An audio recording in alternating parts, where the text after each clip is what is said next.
Straight Talk Sales and Marketing Podcast, episode number 9. Welcome to Straight Talk Sales and Marketing with Janet Clark. Are you ready for more sales, more clients, and more cash flow? This podcast brings you direct, honest conversations with sales and marketing masters each week. Now here is your host, Sales and Marketing Master, Janet Clark. Hello and welcome to Straight Talk Sales and Marketing. I am your host, Janet Clark, CEO and founder of The Freedom Shift. And you are in the right place if you are an entrepreneur and you want to close more sales. So I am very delighted to have a guest with me today who I will be interviewing named Shane Whaley. And I did say that right, Shane, right? Good. I like the way you said that. Okay, let me tell you a little bit about Shane. Shane has an extensive history in sales and sales management on 2 different continents. So he's actually from Great Britain, and he's going to be talking to us today about why we should be proud of our craft. So I think it's going to be really awesome. Now, Shane is also a fellow podcaster, and we may be able to talk a little bit about that in our conversation today too. So he's an entrepreneur, and he's also a VP of sales in the corporate world. So no matter who you are as a salesperson, you are going to get some great insights and tidbits today from Shane. So welcome, Shane. Thank you very much for that fantastic intro. I appreciate it. Well, why don't you start by telling us a little bit about your background, how you got to be both an entrepreneur and a corporate salesperson, and where you've been in the world of sales, because I think we said you have a very extensive background, so we want to hear about it. Sure. No, I've sold in Great Britain, I've sold in Scandinavia, and the last few years in the United States of America. And my story actually in sales starts when I was 15 years old. And when I was 15, my dream was to be a journalist. And I guess this was the first sales call I ever made. Was I called up the local newspaper and said, hey, I want to learn how to be a journalist. I want to get some experience. So at that time, I was a soccer referee, and I realized that for junior football, which is for kids under 16, there was no coverage whatsoever of them and I mean soccer when I say football, of course, in the newspaper. So I called up this editor. His name was Paul Chambert, and he said, great, come in and see me. So I went to see him, and for a whole year, once a week, under his tutelage, if you will, I wrote this article on local sports, which was great. So that was kind of the first sales call I ever made, and I didn't really know it. But then a year later, something happened which was happened to me later in my sales career and to a lot of other people. The newspaper folded.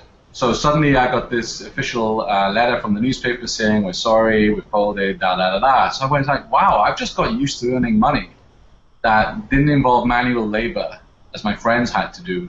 So I thought, I need to go get a job. And I walked past what in Great Britain we call a home improvement center. So it's often seen as the lowest form of sales. It's double glazing windows and fascia boards and that kind of thing. And I saw they were advertising for a tally canvasser, a tally salesperson. So I thought, I'll go and see what this is about. So at 16 years old, I went in there, and part-time job, 3 hours a night, Monday to Friday. And it was we give you 2 weeks to settle in, and if you don't hit your target by the end of the 3rd week, then, we have to let you go. And I was like, okay, well, that's 3 weeks worth of money I'm going to get. 'Cause I'm pretty sure, calling people up in the evening when they're watching their favorite movie or TV series or the ball game to talk about Windows is going to be tough.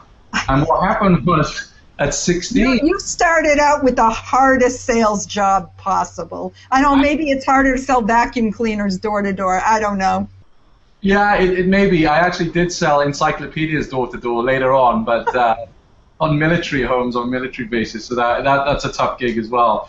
But what happened was I got to the end of the 3rd week, and the first 2 weeks were very tough. At the end of the 3rd week, I'm like, yeah, I only banked on getting 3 weeks' salary. I knew I'd be no good at this.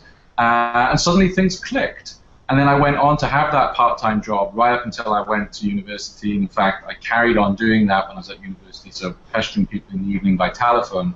And at the end of my first year at university, I realized that I picked the wrong course because I picked European languages.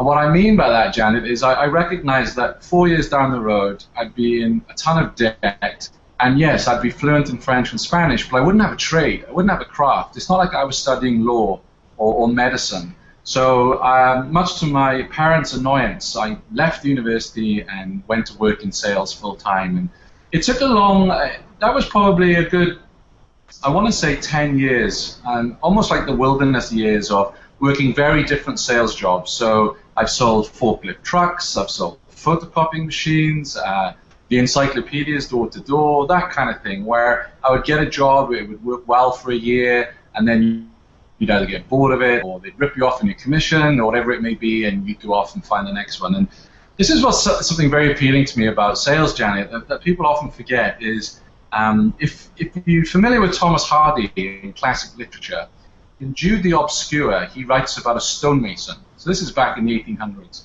where the stonemason basically would go from village to village and find work, because at that time they were building churches, so there was a lot of need for stonemasons. And I see sales as the very same thing. You can pretty much land in any town and get a sales job. It might not be high-end, it might not be corporate, it might not be a lot of money, but it will always put a roof over your head and food in your stomach if you really believe in yourself as a salesperson and that it's a real craft. If you have that mentality. So I went through those wilderness years. I lived in many different cities in the UK. I would just get bored of a city, go up and leave, and try somewhere else. And then what happened was I started to specialize in my sales. So I've gone all over the place. And then I got into travel and online partnerships. And this was kind of just after the dot-com crash. So it was a difficult time in travel, but nonetheless, a lot of these travel companies were trying to come through. And they found, a combination of my passions of both the ability to travel, using the internet to get to some fantastic places at some fantastic rates, and being able to sell. And then I did 12 years in that industry, 10 of which was with a major player with Priceline. So, my career kind of went all over the place until suddenly one industry I really specialized in and stuck to that industry, whereas in the previous 10 years I meandered. And then what happened was I started out in travel at the bottom rung, worked my way up.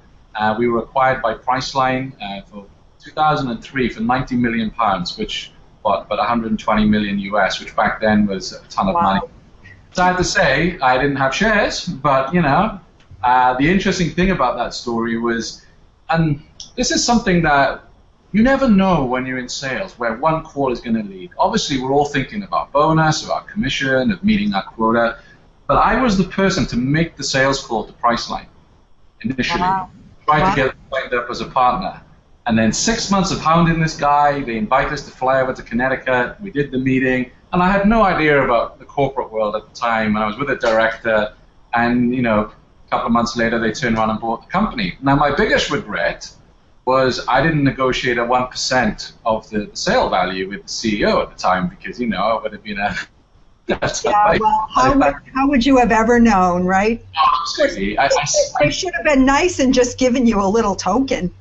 I say that in jest. I mean, I ended up spending 10 years with that company, and it led me to managing teams in Sweden, managing teams in San Francisco and in New York. So things worked out well. But that night when we were bought, the managing director, there was a free bar, and everyone was getting drunk, apart from me. And I was very miserable at the bar. And bear in mind, this is, 11, 12 years ago now. And the CEO said, "Shane, why are you looking so glum?" And I just turned around and said, "What happened to my commission? What happened to my bonus?" And he was like, "I'm sorry, Shane. It just totally went out of my head." I said, "Listen, you just earned £20 million.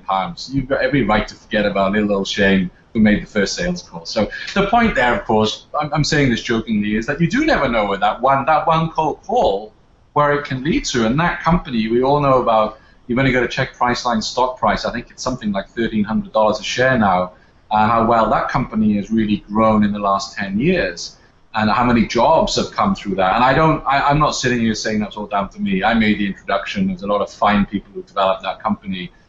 But that was an early sign for me that you just never know who's going to be on the end of that call, where it's going to lead.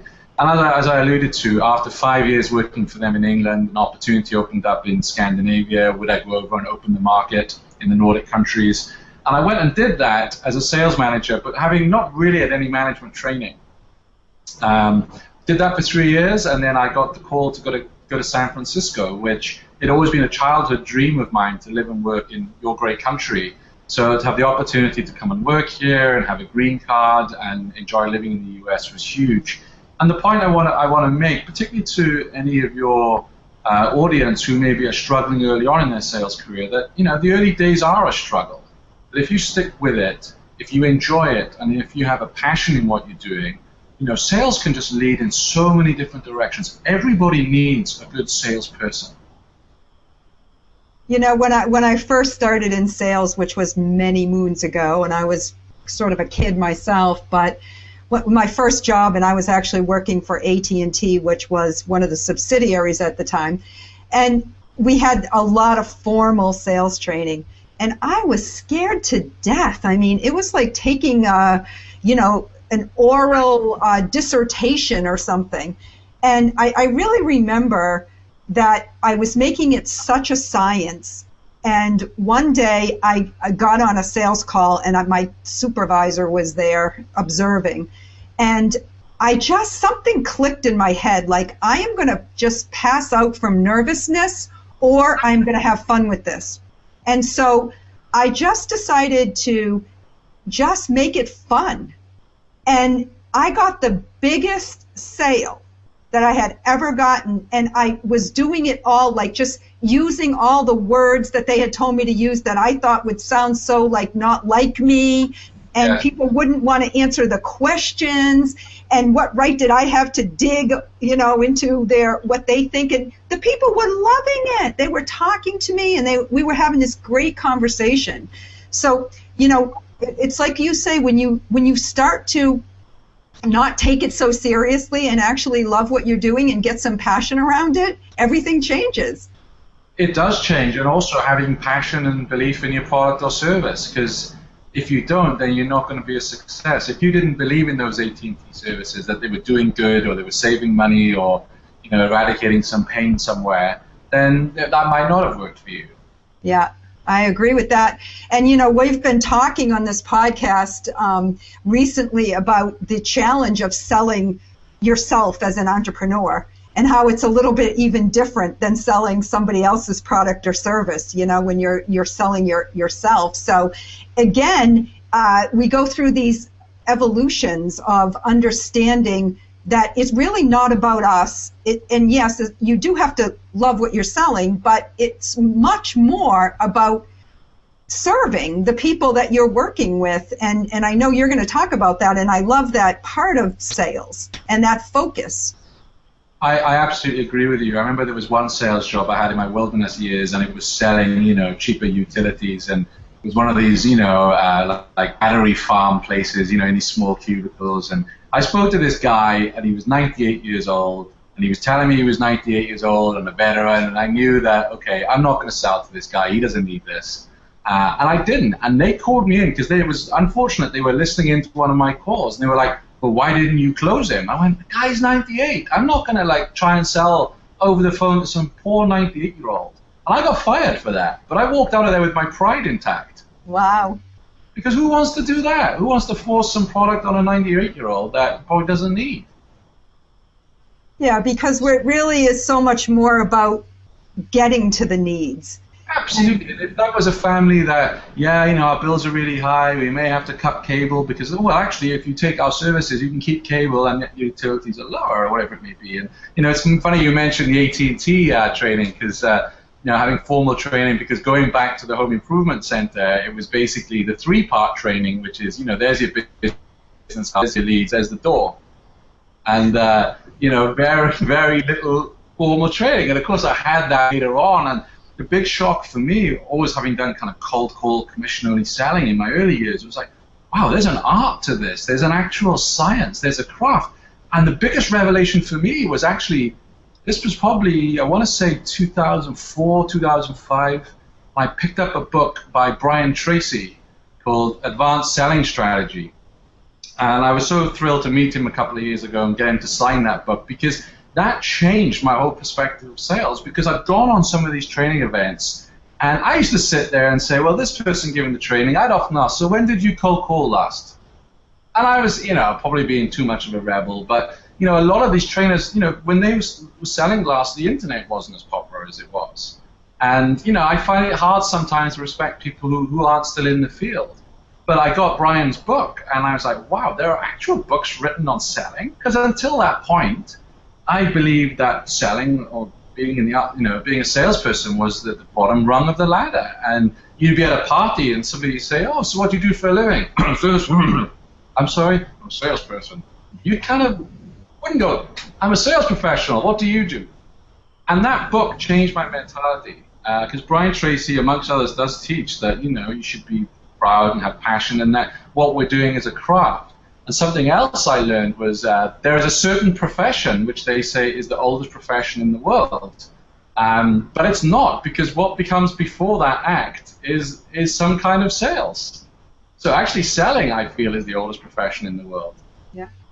And you were talking about how you had to let your parents know that you were going to leave college, right, and to go to a sales job.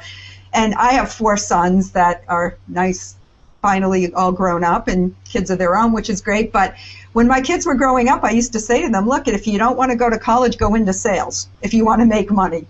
Yeah. And I'm not saying that people who are in sales shouldn't have a college education, but there is definitely an open-ended opportunity to make a lot of money in sales, and it's not capped. And no. Awesome. You want to go buy that flash car, you know how many sales you've got to bring in to do it, or on that holiday, or buy that house. But isn't it interesting? I've often thought about this, Janet, and if this takes us off the track we're going to go, then pull me back. But isn't it strange that universities don't have courses on sales? Because so many companies, pretty much all companies need sales professionals, yet there's very few formal certification or formal courses for people to go. Could you imagine what a 4-year sales course would be like? Yeah, and really, I know, because I think I took one when I was at AT&T. I used to say being in AT&T in those days was like being in a university, and we were constantly trained in sales. But when I did go for both my bachelor's and my master's degree in business, I did not have hardly, I think maybe one sales course in the whole, how many years that I went to school. And it's the same way, and we won't go down this road, but it's the same way with investing and financial management. Most of us, I didn't buy a stock until I was 30 years old. I had no clue how to, or I didn't know what a bond was. And when you look at the state of the country, both here and back home in the UK, you think, oh, they should be teaching this at school. Yeah. But that's a whole other subject. But yeah. I wonder about universities and what that course would be like, and how great for people to go, actually, I'm going to do, even if it's a 3-year course, it doesn't have to be a BA, but something, and then you actually come out as a trained sales professional where you've actually got a trade and a craft. But that's because how much I passionately believe that we should, that we have a craft and we have an art, and it should be respected. Yeah, and because you've been a sales manager, and I was a sales manager for many years as well, that's another interesting thing, how people who are great salespeople get promoted to sales management, but not everybody is really cut out to manage salespeople. And, but I'd love you to share some of your insights, having worked with a lot of people in the sales management capacity, what you found really sets the great salespeople apart from, say, the people who just do okay.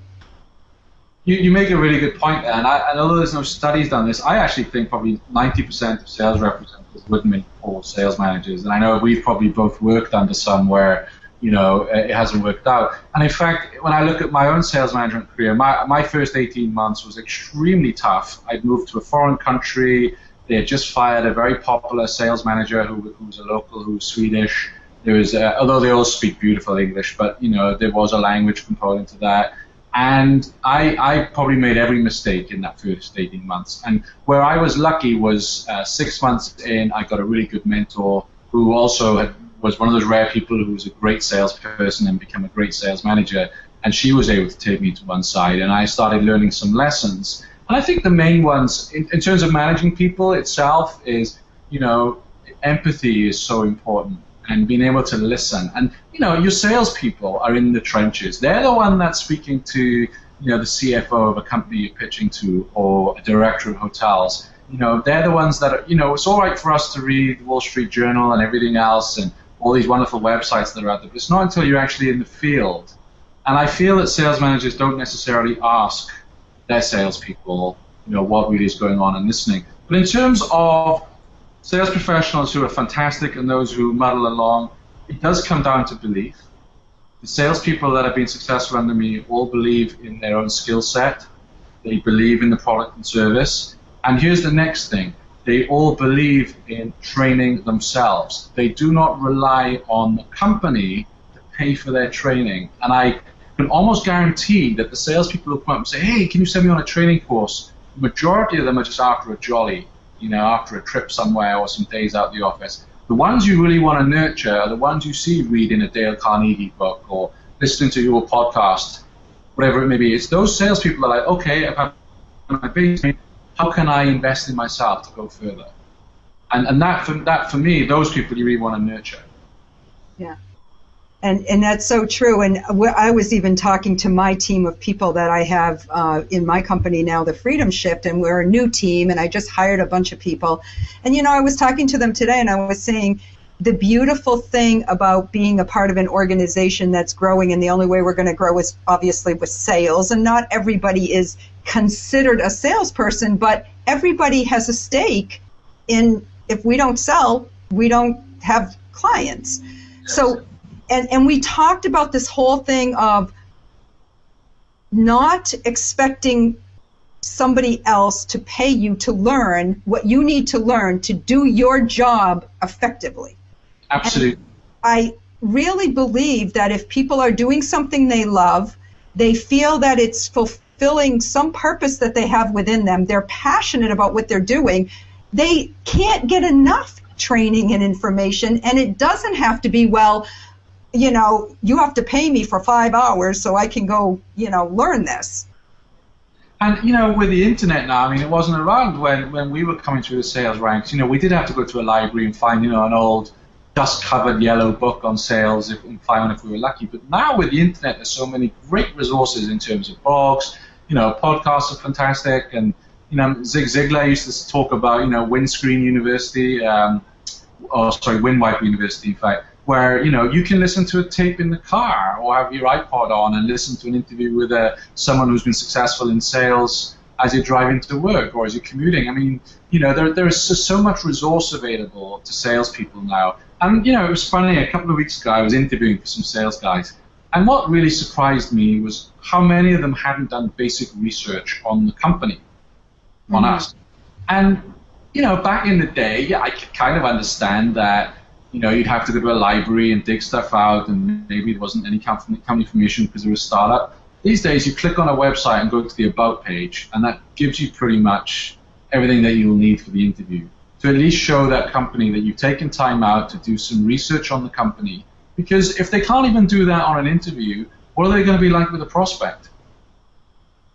Yeah, I so agree. And, I can remember back when, my kids were young, we didn't have a ton of money, we were struggling a little bit, spending like $2,500 for a Tom Hopkins video series that I watched every second of that, and that was money out of my own pocket because I knew that investing in my own education and my mindset was so important. It wasn't just knowing, like we talk about the art and the science. It's not just knowing the process, but it's really setting the mind to understand what it is that sales is all about and believing that you're out there doing something that is a service.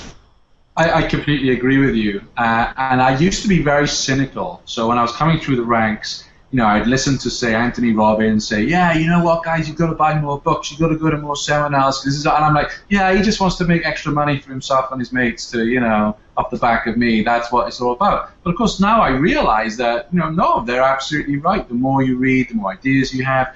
And I even do it now. I read books in a cycle, and I was reading a famous Dale Carnegie book, How to Win Friends, the other day, and there was something in there about never criticize people, and I'd had a meeting that day, should we say, where it would have been very easy for me to have done that. But that chapter came in my head because I'd read it that morning. And that's why, if you can do it, have that power hour in the morning or even 30 minutes where you pick up one of these books or a Tom Hopkins DVD, watch some of it, because it's amazing how much of that information will filter into your brain, and you will find an opportunity to use that or benefit from that very day. This isn't like you and I are going to study quantum physics. This is something you can apply to your daily life. And I think also on top of that, the other salespeople who were successful were those who took care of themselves health-wise. Now, I'm not saying they had to run marathons or, be 3 hours in the gym every day, but they would either go for a run before work or a run after work or be involved in some team sport. A lot of them would actually be involved in meditating. And I'm a runner. I didn't discover that until later in life. But, for me, when I go for a run in the morning, I'm thinking about the day ahead. What have I got to do? What are my goals for that day? What are some of the challenges I may have? What happened yesterday? And if yesterday happened again, what would I do differently? So having that headspace, that bit of time to actually think about your day that's just gone and what the lessons were, and also being able to think about, okay, what's coming up today? And also, this might sound a little woo-woo, and I'm not a woo-woo kind of guy, but, being grateful for being healthy and being grateful to be able to walk to work or drive to work and, be able to provide for your family and for others, because not everybody has got that. Some people just cannot find work. I mean, I read the stories about people in Detroit and what's happening up there. They would kill to have a great job to go to. And also there are people that just can't physically walk to work or commute to work and they're stuck at home all day. We have to be grateful, and I don't mean to get woo about it, but when we're thinking, crikey, when I'm not hitting my quota, everyone's saying no, it's like, you have an opportunity to do something here. And I saw that in a lot of salespeople that were just really grateful for that opportunity, as you said earlier on, to basically create their own salary, depending on the effort that they put into their role. And also creating that headspace where they had that buffer zone between the day, but really being able to, digest everything that's going on and plan appropriately. Yeah. And, I think that there are people who would say, oh, I would never be good at sales, or I couldn't do sales. And what's been interesting to me, because I have managed hundreds of salespeople over the years, is that there is not one personality that is good at sales. I mean, I've seen really quiet people who have just been fantastic at selling, and then, people who are like enthusiastic and exuberant, and they could be good, and everything in between. So I really do think it's more than your personality, and it really has a lot to do with your confidence and, sort of the belief that you have that what you're doing when you go out there every day has meaning, and it's really a contribution. I agree. If we flip this to the people who don't succeed in sales, because I've seen very confident people not be successful, and I really feel, other than what we talked about earlier on about belief in product and service and company, is it's very much that they cannot perform effective listening.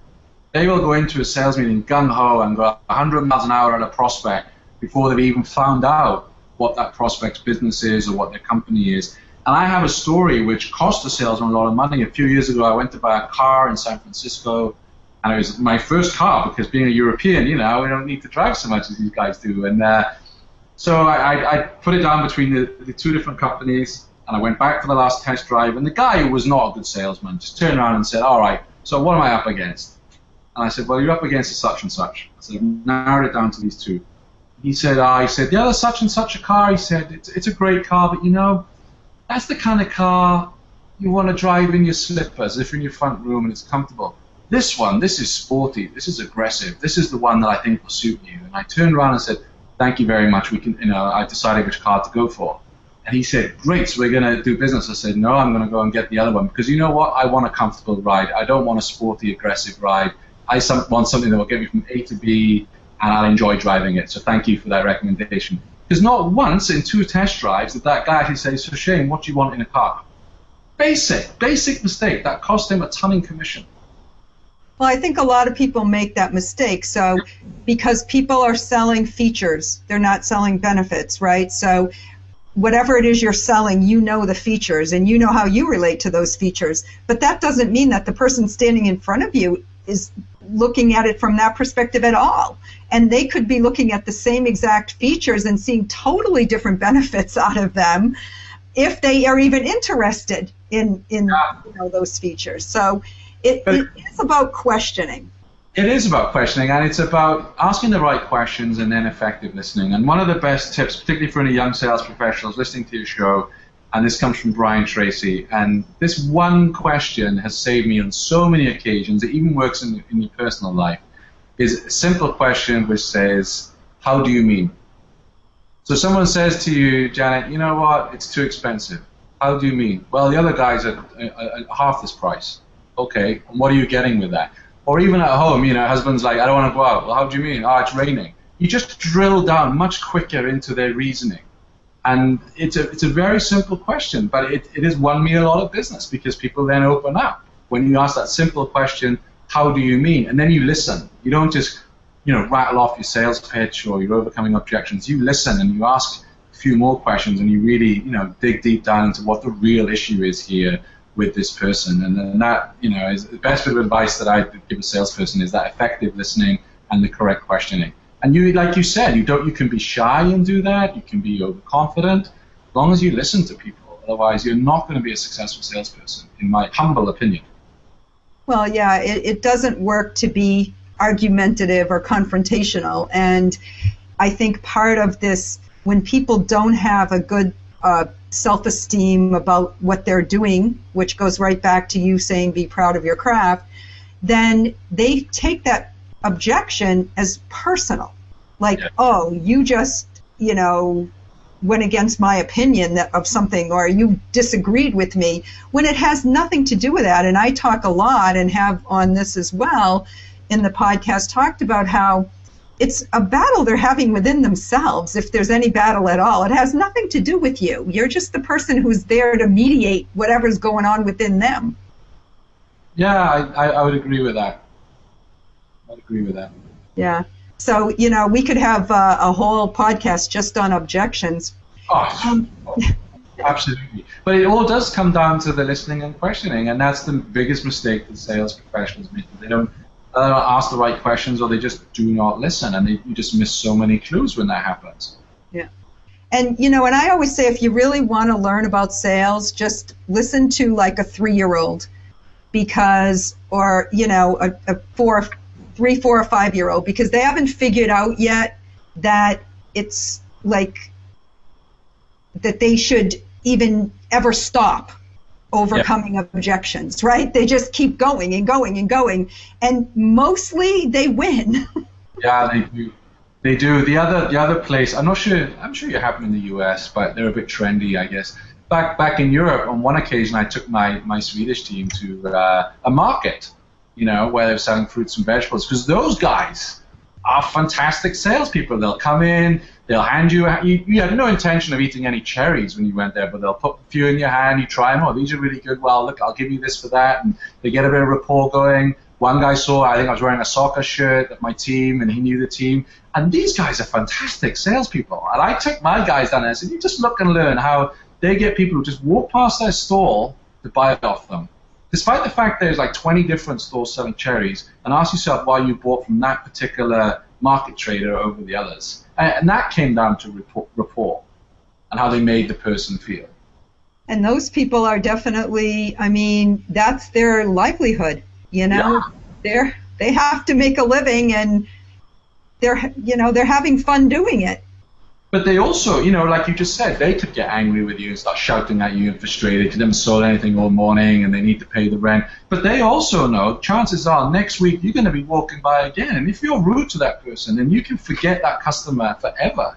Whereas next week they might go, actually, yeah, I do need some cherries now, or some bananas, or maybe. It's a simple example, but, it does typify the marketplace. And you just see how quick these guys, how they trade. I used to love to sit there and just watch them and see what I could learn.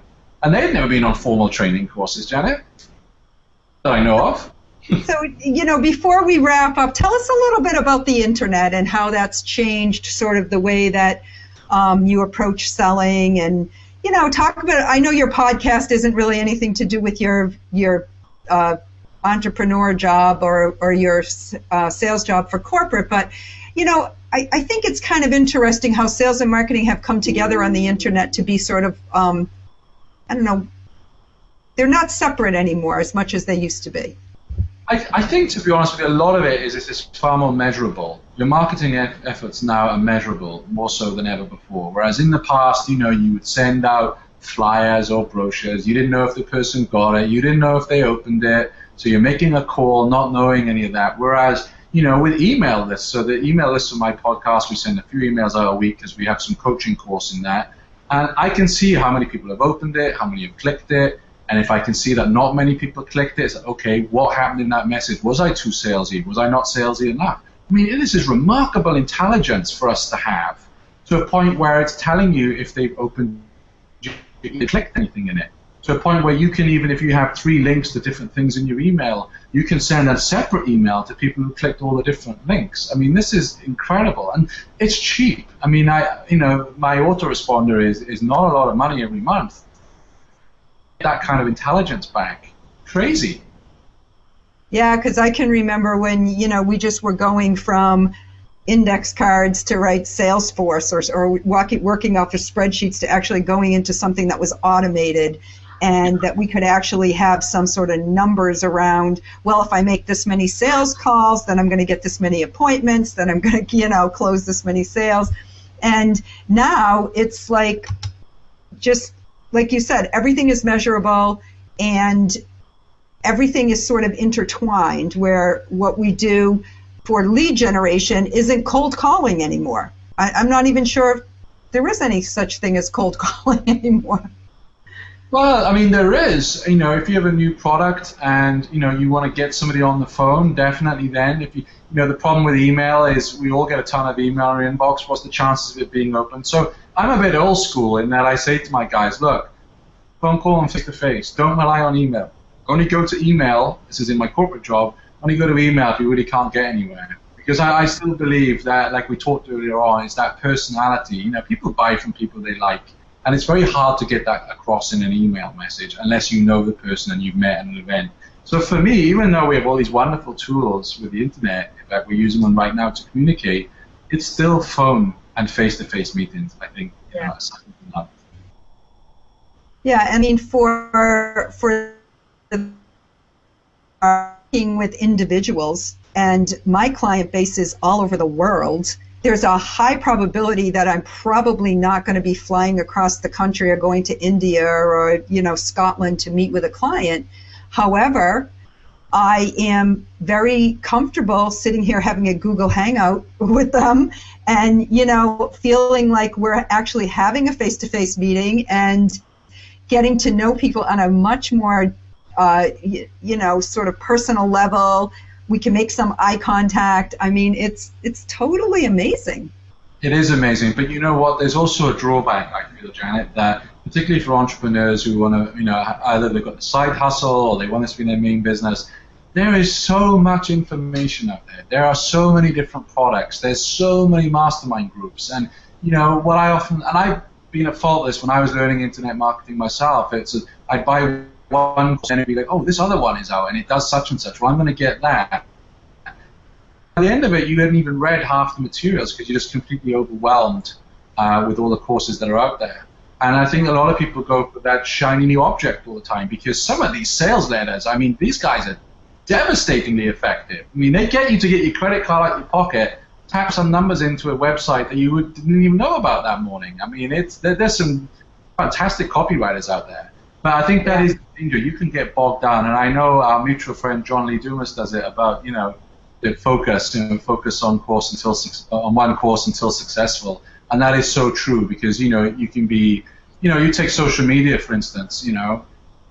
I personally focus completely on Facebook. I have a Twitter which is growing, but it's small because I decided, look, I don't have time to do Google+, Facebook, Twitter, Pinterest. I'm going to pick one, study the heck out of it, and then I'll move on. Because otherwise, I just think that I wouldn't be getting anywhere with any of them, and I wouldn't be getting that traction. And our podcast is now almost at 40,000 fans because we concentrate all our effort onto that. Our Twitter is on about 1,500 follows. So I think you really do have to pick your course, study the hell out of it, and stick with it. Unless it's not working, then of course you need to you need to change course. But there are so many products and info products out there that you can really be bogged down. And I would also say, books by Dan Kennedy are fantastic. And getting on some mastermind groups. I'm not knocking them all, but be very selective of the ones that you pick, because I think, you were just saying, you're all around the country, you might be in the middle of Alabama, no one around you who really understands internet marketing, and you get to connect with people and bounce ideas around in what is a very lonely, entrepreneur is a very lonely journey if you're not in one of the big cities.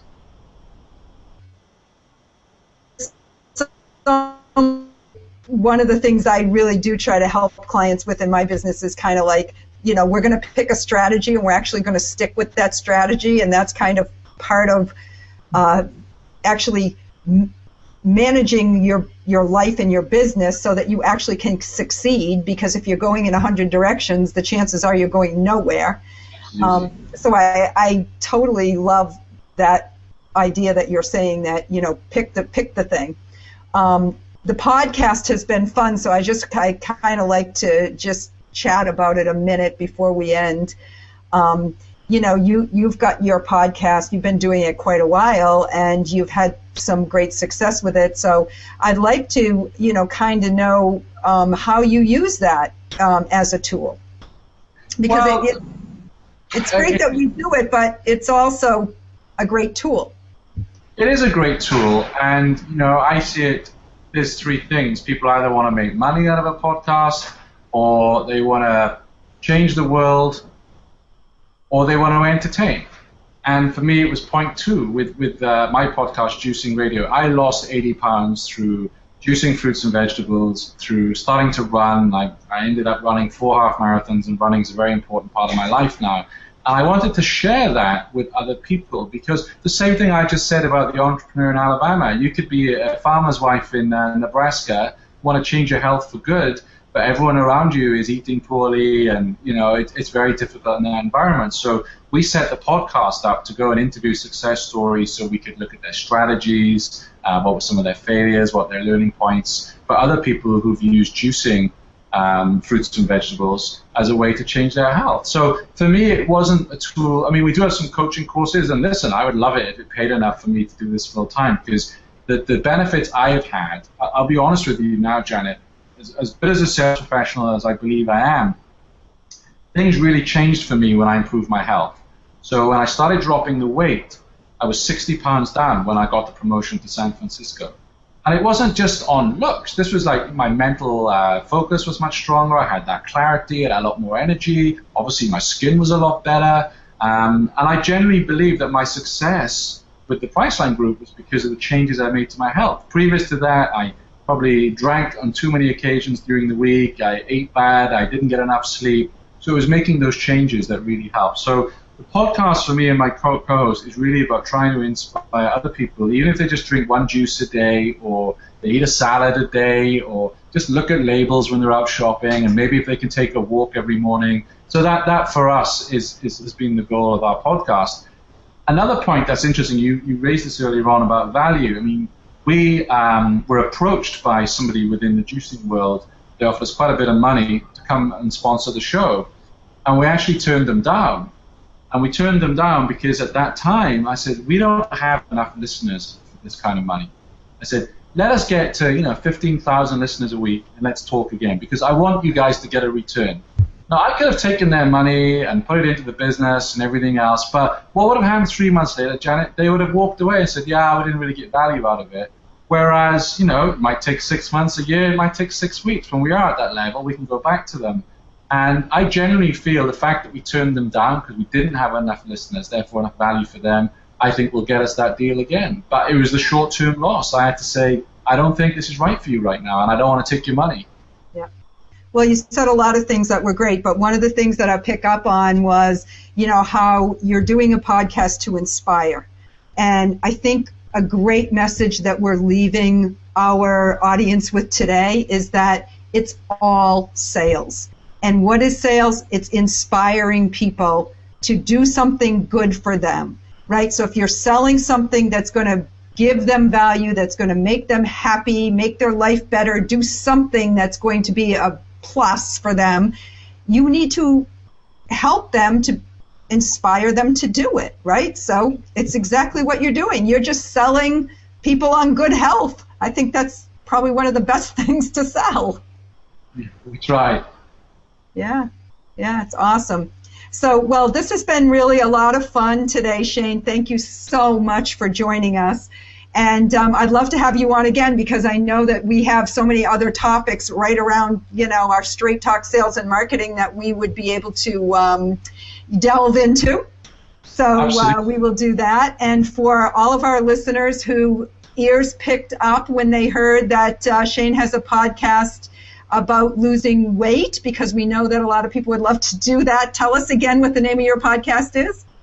It's Juicing Radio, and you can find it on www.juicingradio.com. Juicing, Juicing, radio.com. That's correct. All right. Well, thank you so much. And for everybody who has been here today, it has been very much fun having you with us. And we will continue the fun next week as we bring you another episode of Straight Talk Sales and Marketing with Janet Clark. And in the meantime, I invite you to head over to our page, www.straighttalksalesandmarketing.com, and pick up a free copy of my ebook, Sell from the Heart. And as always, I invite you to email me at any time. I would love to hear from you, janet@thefreedomship.com. So until next week, happy selling. Bye, everybody. Thank you for tuning in to this episode of Straight Talk Sales and Marketing Podcast. Now, we want to know what you're going to do to put what you've learned into action in your own business, in your own life. So let us know by visiting straighttalksalesandmarketing.com/009 and just leaving a comment at the bottom of the show notes page there. Also, be sure to subscribe to the podcast on iTunes by visiting straighttalksalesandmarketing.com/podcast and just click the little subscribe button and sign up there. And while you're there, be sure to also leave a review, because reviews help people find and decide to actually listen to the podcast, and that would be the best way to show your appreciation for these great interviews and these great episodes of Straight Talk Sales and Marketing. So just leave a review, an iTunes review. We greatly appreciate that. So now it's time for you to go out there, to take action, and to start building your financial freedom today.